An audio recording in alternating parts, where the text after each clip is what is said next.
বৈষম্য বিরোধী ছাত্র আন্দোলনের সমন্বয়ক সার্জিস আলম বলেছেন, আগামী নির্বাচন সামনে রেখে কেউ ক্ষমতার অপব্যবহারের চেষ্টা করলে দেশে আরেকটি গণবিপ্লব হবে। আগামী নির্বাচন হতে হবে ৫৩ বছরের ইতিহাসে সম্পূর্ণরূপে নিরপেক্ষ নির্বাচন।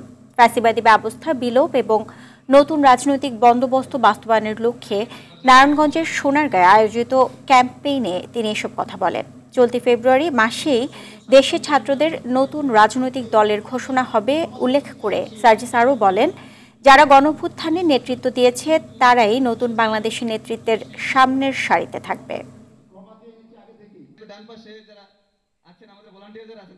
জনতাকে সামনে রেখে অন্তর্বর্তীকালীন সরকার যদি মনে করে ডিসেম্বরে, জানুয়ারিতে, ফেব্রুয়ারিতেই নির্বাচনের উপযুক্ত সময়, আমরা দ্বিমত করব না। যে কোনো গোষ্ঠী এই নির্বাচনকে সামনে রেখে বিন্দু মাত্র ক্ষমতার অপব্যবহার করার চিন্তা করে, বিন্দু মাত্র প্রভাবিত করার চেষ্টা করে যে কোনো বাংলাদেশের একটি সেন্টারে, তাহলে ওই সেন্টারটি হবে আমাদের পাল্টা আরেকটি অভ্যুত্থানের ক্ষেত্র।